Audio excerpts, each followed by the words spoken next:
What is going on, Steve? Oh, it is great to be here talking to you. That's what's going on. And plus, we're going to talk a little WWE Hell in the Cell that was on Peacock recently. And my God, let's jump right into it because Cody Rhodes headed into this matchup. There was some sort of story online that he was injured. And you're like, okay, an injury. But then he's going to fight Seth Rollins inside the Hell in the Cell match. And he shows up, he takes off his robe, and he shows this disgusting, huge bruise on his body. He has a torn tricep. Now, have you ever seen an injury this bad before visually? Um, you know, Dealing with wrestling, there's always going to be major injuries. I can even talk. Everyone always says like it's fake or oh my God, wrestling's not real, but it is very real. So him showing up, I don't know. I'm starting to learn with like WWE and wrestling, like what is real and what is fake. What's to get people intrigued? Because at the end of the day, this is still entertainment. It's definitely physical. It's definitely something that is like, okay, things go wrong, things happen, but what's real and what's work? This is true. That is a very good point because currently in wrestling, there's a lot of that going on where no one knows what's real and what's fake. And I think that's what makes all these angles a lot of fun. The Sasha Naomi, the MJF, Matt Cardona being injured, but we don't know what's real and what's fake. So that's an interesting point because I imagine every time he's getting hit in his injured arm. I'm like, how is he doing this? Wouldn't you lean in with your other arm the whole time? But let's just put this out there. When you are in a match and when your blood's going, when the adrenaline's going, you can be very injured, but you're just like, you know what? At the end of the day, like someone who is a superstar, someone who wants to make sure they get the fans what they want, wants to make sure that the fans, got their money's worth, they're going to do whatever that they need to do to make sure that, they put on a good show. Yeah. Cody Rhodes. Cody certainly did that here at Hell in the Cell because, I have seen people injured in matches, but I think from now on, people might always think of Hell in the Cell as mankind being tossed off and thrown through and thumbtacks. But this night, seeing Cody like this with his arm, if this is true and this is real, then I don't know, it might, big might suddenly become the new generation's, Hell in the Cell moment. Oh, remember that time Cody Rhodes wrestled, his arm all gross? Well, again, I don't know. At the end of the day, we're just gonna have to see what's popping. I think we're never gonna really know what is happening over here. What is going on? Sorry, I have a little audience back here. Loud noises. No, but with Cody, let's put this out there. He went from AEW. Mm-hmm. Being someone who was, running things, kind of someone who like trailblazed AEW. Now with WWE, one thing I will say about Cody, he knows how to put on a show and he knows how to make people talk. So regardless if this situation is real or fake, what are people doing? We're talking about it right now. That's true. Yeah. Let's talk about Seth Rollins for a second. He wore some lovely outfit. He was wearing polka dots to piss off Mr. Cody Rhodes with a Dusty Rhodes look. In your fashion sense, we got 1 to 10. What were you thinking there? Ooh, that is a hard call. Can you please be quiet over there? I can't. Sorry, I have a gamer over here and I'm like, I need you to simmer down now. But as far as the wardrobe, again, I feel like if you're doing something that makes people talk, you got to embrace it. Clearly I'm the person of controversy. I say what I say. It makes people upset. So I feel like he's, at the end of the day, is it a slap in the face? 1,000%. But again, what are people doing? People are talking. What are we doing right now? We're talking about it. Exactly. So I think it was a nice fashion sense. But yeah, Cody Rhodes beat Seth Rollins 3 times in a row now on pay-per-view. Even with his arm messed up, we'll see what happens next. But moving on, Bianca Belair retained her women's championship against Asuka and Becky Lynch. Now, did you think this match needed to be inside of a Hell in the Cell, or was it fine the way it was? Ooh, I just got chills. At this point, we're only going to talk about this match. I'm sorry, I'm controlling the interview. I feel like after watching this match, I didn't want to watch anything else. The girls definitely set the tone. Of course, it's Hell in the Cell. Of course, you want to see, the girls going at it. But one thing that I do miss in wrestling is that women being women. And I feel like that's what the hell that they did today. Like you see Bianca, she's representing someone who looks like me, someone who is the EST of everything. You see girls that you would never see back in the day doing what they did and having that moment to shine, not, not 2 minutes, not 5 minutes, but enough time to tell a story. So yeah, even though it wasn't, I know it's Hell in the Cell, but I think they did what they needed to do. And I feel like, honestly, I really have nothing much to say about all the other matches. Because after seeing that, I'm like, thank you, main event. Why did we have to even, we wait. They opened up the show, did the damn thing, but they should have been main eventing. Now, is that because I know there were some people online saying like, oh, this was an episode of Raw. And obviously we had all the matches from Raw and one from SmackDown. So you're saying that possibly this felt like a TV show versus a premium live event. I feel like this was definitely a pay-per-view match. I mean, this one was. I'm saying the rest. Honestly, I'm going to keep it 1000%. I haven't kept up like that. I see little bits and pieces, but what I saw tonight, I feel like they definitely delivered. I mean, I don't know. Do you agree or no? Of course. No, I wrote down this could have possibly been the main event. If Cody Rhodes was really injured and he couldn't compete, I think they could have just been like, oh, this is going to be in the Hell in the Cell, and this is also going to be in the main event, and there wouldn't have been any complaints at all. Yeah. I mean, like I said, personally for me, after watching that match and it being a sold out crowd, especially Chicago, because everyone knows Chicago was lit, we could have been like, all right, guys, well, that's the end of the show. Have a good night. That is true. That is true. But before we move on, though, because, you have so much going on in your life in general. So, let's talk about some outside projects, because I know you're always doing something exciting. Yeah, Queen of all trades. And now that you've named me, and I'm going to take it, Queen of controversy. I just recently released a Brand Army page, exclusive content where it's me, Ariane Andrew, but also giving a different side. People always talk about like being in the ring. Well, now you have it. You see behind the scenes, you see me doing stuff in the ring that you would never see. You have music, you have behind the scenes, fitness, the whole nine. So yeah, if you're looking for a little bit of exclusive content, go check out my page, WWE Universe, Wrestling World, Brand Army, Ariane Andrew. And yeah, on top of that, I'm gonna flip it real fast because I know last time I was getting a little crazy.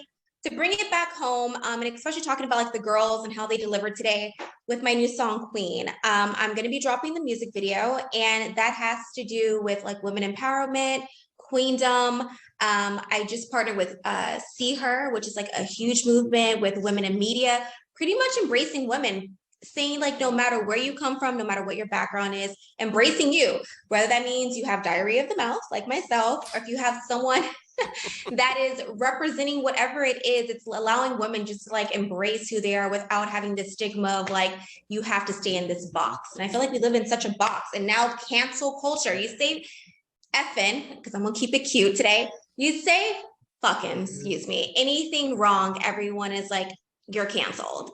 Why is that? Everyone should be able to have a freedom of speech. Hey, I mean, we only have one life. You got to live it. This is true. You bring up the empowerment of women. My question to you was about Judgment Day taking on AJ Balor and Liv Morgan next. And the men can only fight the men. The women can only fight the women.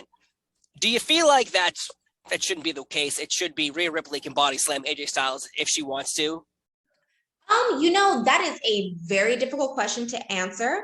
And I feel like no matter what I say, it's going to be like, fuck off, bitch.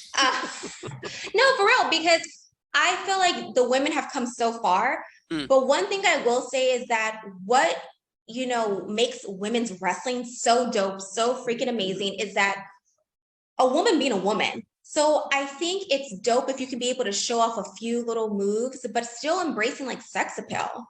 That's what I mean. Sex appeal, but showing that you're a motherfucking badass bitch. Period. Well, on the show, it seemed that some people updated their wrestling gear. Bianca Belair was wearing shorts. She usually wears pants. Rhea Ripley usually wears pants. She's wearing shorts. Do you think that's a conscious decision on them, or are they being told, hey, you should probably dress a little different? Who's to say? Again, things are always evolving. You really don't know what's going on backstage. You really don't know. At the end of the day, I say do what the fuck you want to do.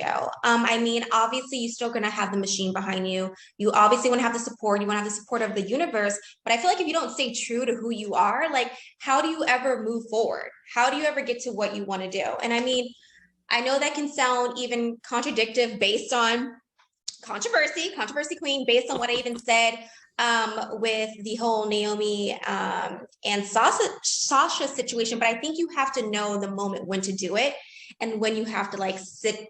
I don't want to say sit back, but also know timing. Timing is fucking everything. Mm-hmm. You have to know timing. And yeah, just kind of knowing where you can kind of take your stance of I got to do this, but also have to play by the rules. But what I'm learning is, in order to get where you ultimately want to be, you kind of, perfect example, AJ. I look back at her. AJ Lee?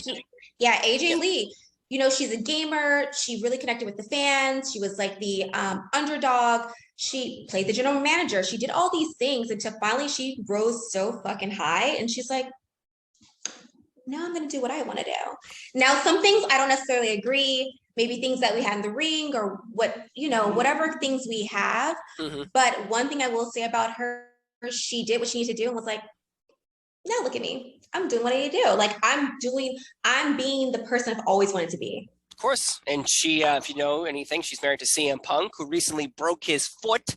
And there are people online thinking a video of him jumping into the crowd and him clipping his foot on the guardrails, what caused it. Now, can you imagine, I don't know if this is true or not, can you imagine your injury is from like crowd surfing? Like you're the world champion, you just win it, now you're injured, now you're out? Yeah.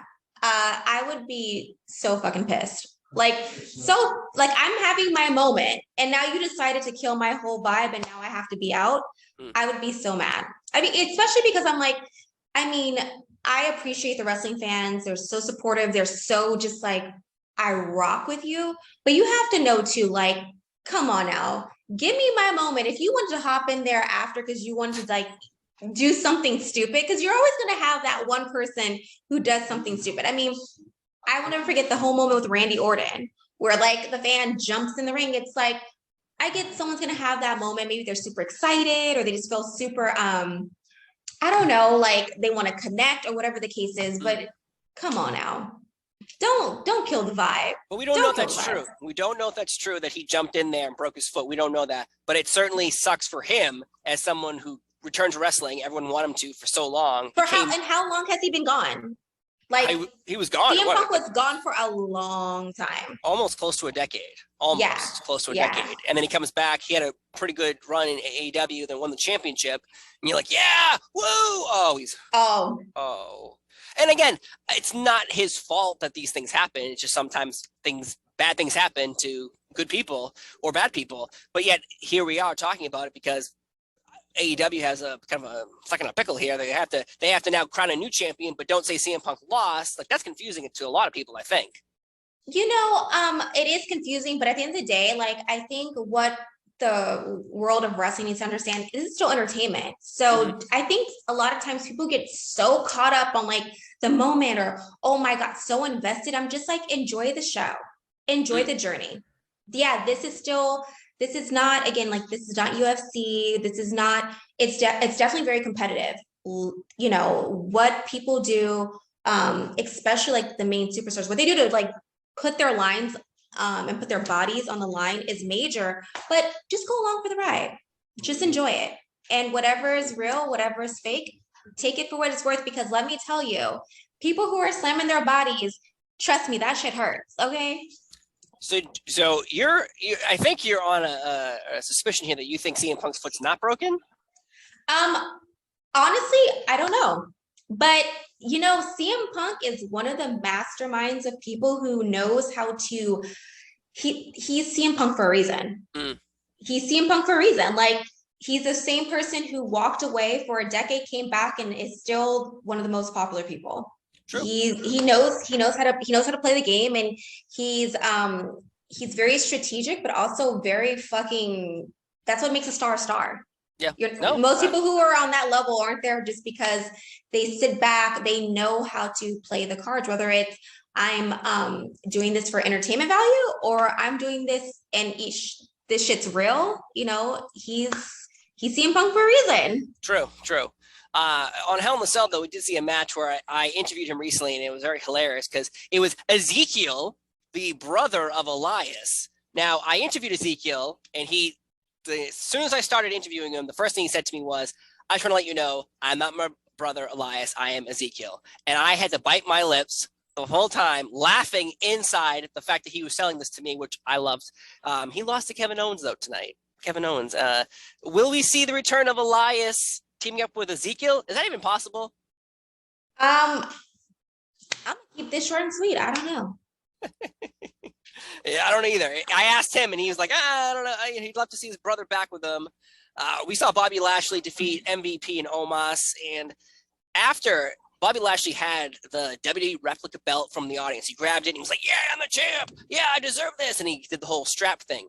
Now, Roman Reigns currently has both world titles. To me, that hurts all brands because he's not defending it on all the pay-per-views and he's not defending it on all the shows. He's not on all the shows. So Bobby Lashley is champion. Sounds good to me. But do you think Roman Reigns is ever actually going to lose those belts? Because it feels like he's never going to.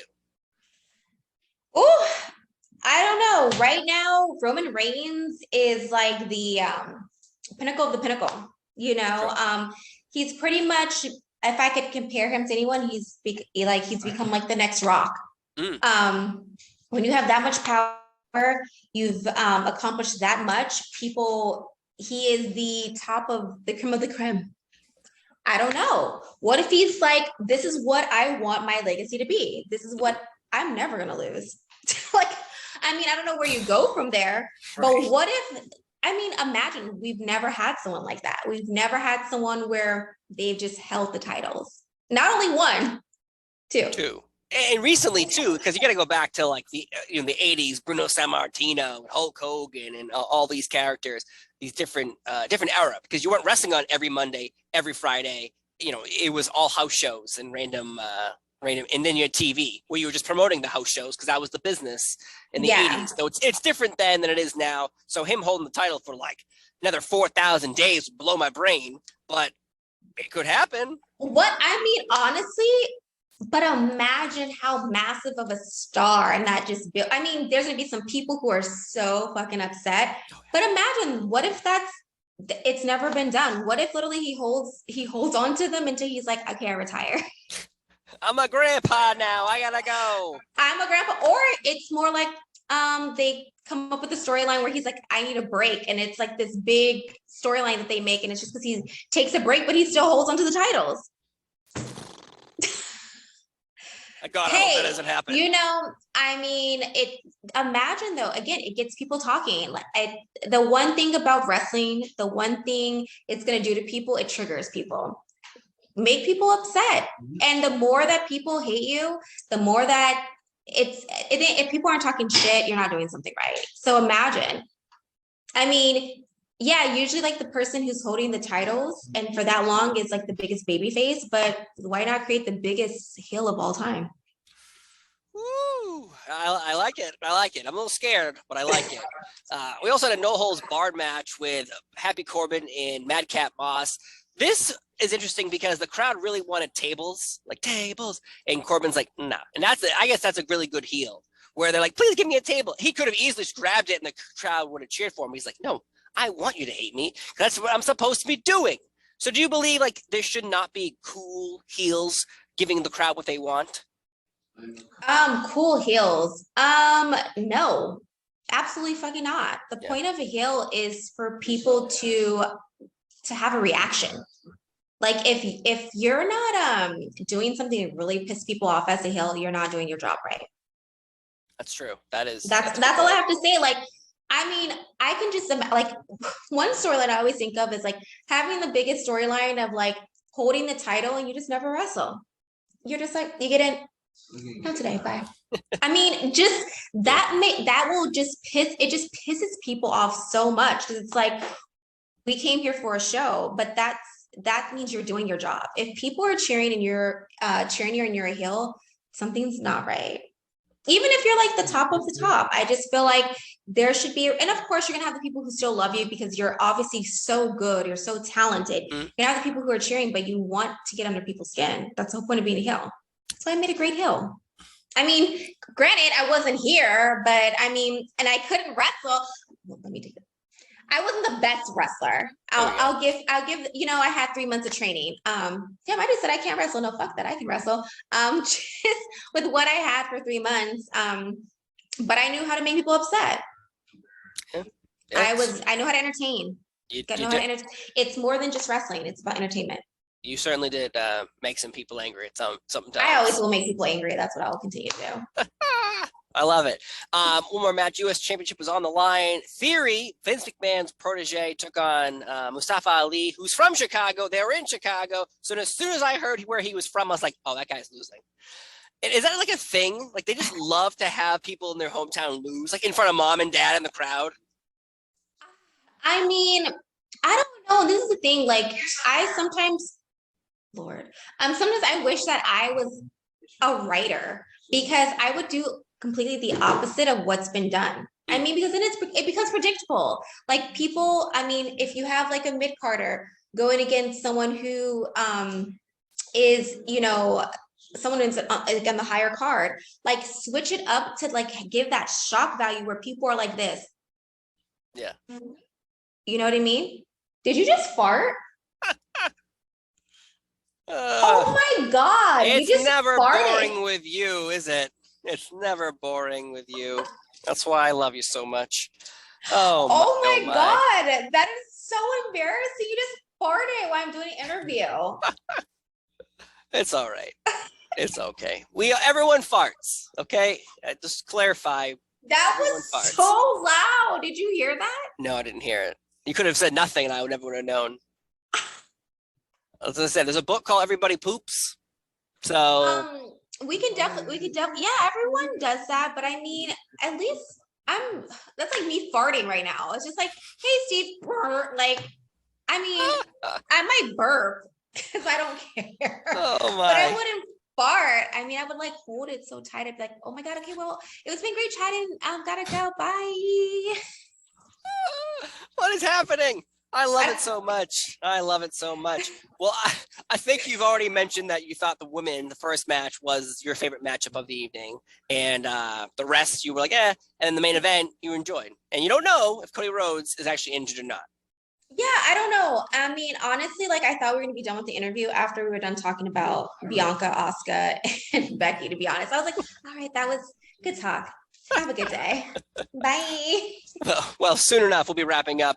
I just want to say thank you so much for being here again, talking about Hell in the Cell. We always have a good time. Farts, all that good stuff. It doesn't matter. All that great stuff and exclusive content, which I'm going to plug again. Make sure you go click the link in my bio on my Instagram, Brand Army, Ariane Andrew for exclusive content. There you go. Perfect. That's the best way to end it. Folks, I've been Seafall. She's been Ariane Andrew. Someone fired over there. You have a great day. Bye. Bye.